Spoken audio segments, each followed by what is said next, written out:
If you've ever wondered what my favourite car of all time is, then this is the film for you. I'm very excited to be reunited with the best car ever made, Porsche Carrera GT.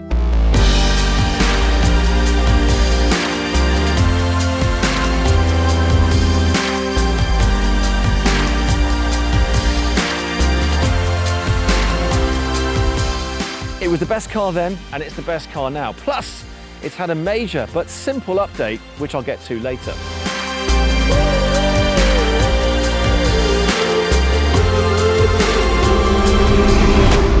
Better than a Bugatti? Yes, even though it's got a lower top speed.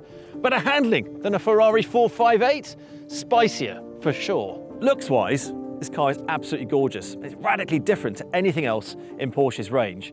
You look at the rear, so this fat, bulbous rear end. It's wide, it's low, it's hunkered down, really reminiscent of Porsche's racing heritage, where they have this really, really aerodynamic, fast, slick cars with that flat plane rear wing that raises when things get serious, and with this car, things get serious a lot of the time.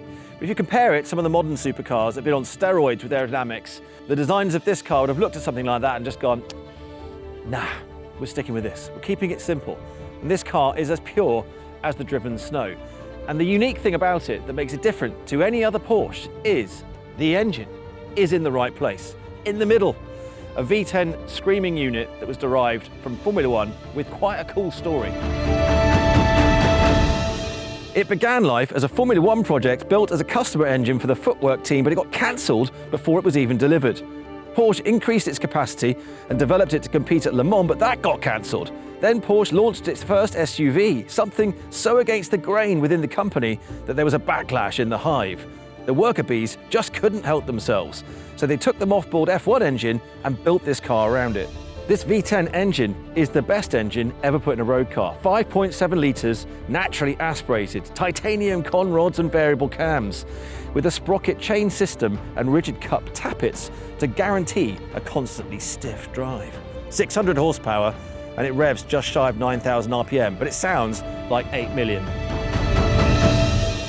First thing most people do when they get in one of these and pull away is stall the engine. Because this car isn't designed for most people, it's designed for racing drivers who are used to things like this. The car is uncompromising. It pretty much sums it up. From the clutch onwards, you make a mistake in this thing, it bites. It's partly why I love it. It's quite stiffly sprung. You've got to get into the rhythm of what this car delivers to feel it. It's a little bit of jiggle in the chassis. It's very, very flat, very stiff. The Porsche engineers just built this in a way that you would build a Le Mans racing car. They want the purity of performance. They picked that amazing V10, hooked it into a carbon monocoque so that it's all one stressed unit. And then they've done every single item as if it was built for a racing driver to enjoy.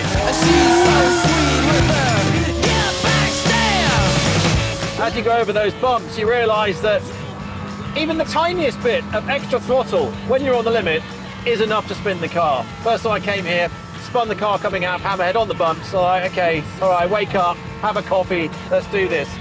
Went straight back out, spun it in the same place. Car just, I bite. I said, are you gonna be my girl? It's got a very aggressive balance, very heavy on the nose. Not by weight, I'm talking about grip. Wherever you point the steering wheel, the car will go. So in these lower speed corners, it's very agile. Just darts in, change direction is superb. And that level of balance runs all the way through into the higher speed stuff. There is not a lot of aero on this car, despite that big wing at the back. The steering is just as deadly and precise in the high speed corners as it is in the medium and slow. And that means that it actually comes down to the bravery of the driver to hang on to it.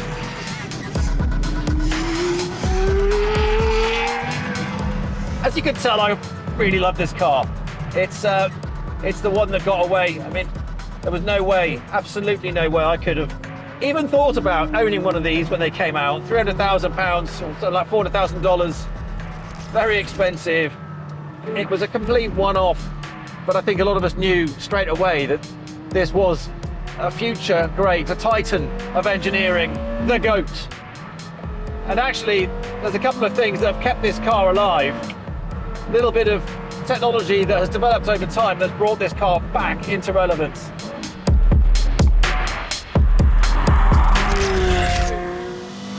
Let's just listen to it, shall we?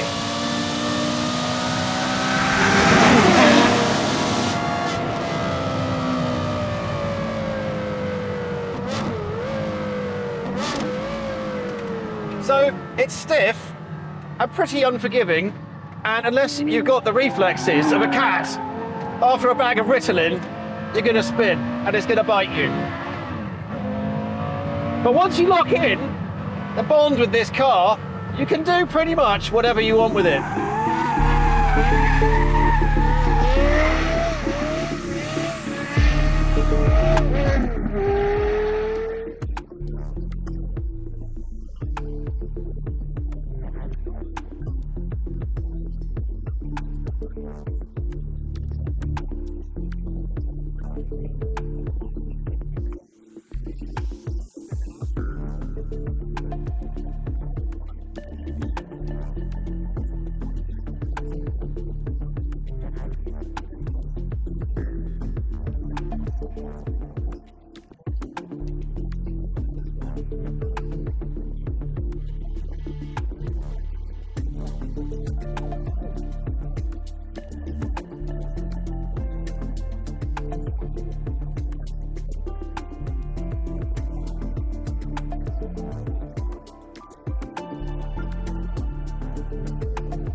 I don't know. I love the car. Obviously massive fanboy crush action going on to the maximum. But it has been 21 years, and the car, there's just a bit more roll in the chassis than I remember when I'm driving it, when I normally drive on a track. Feels like I'm being a little bit unkind to the car, and that maybe those springs, and maybe there's a little bit of seepage in the damper. I'm not trying to make excuses, but I can just feel it tipping around slightly. Mikey, what was that?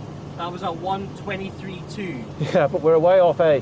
Yeah, another 4 seconds will get you quicker. All right, the tyres are warm. That's just, I can, especially the follow through. It's just rolling over. It's where it's got the most force on it. Be tricky. Well, let's see what it does. Okay, let's go again. Thank you, mate.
That was slower. Slightly slower. I lost it at exit of Hammerhead. Right, okay. Do you reckon there's a 22 in it? Maybe. That was your best launch, definitely. Yeah, the launch is better. I'm losing a ton of time through the quick stuff. I can't. As soon as I tip the steering wheel, the rear is sliding. Bless it. Bless it. I don't think this is what it wanted to do today, but let's try. I'll try and get the best time I can. I reckon there is a 22. If I do everything perfectly, let's see.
I think that's the lot.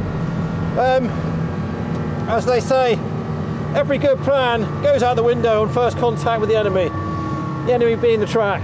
And the forces that I'm putting through the car, over time, this is the springs, the suspension, they lose a bit of torsional rigidity of stiffness, and they kind of need an overhaul a little bit just to bring them back to where they were. That can be things like the gas pressure in the dampers, lots of little things, the bushes, all those sort of things.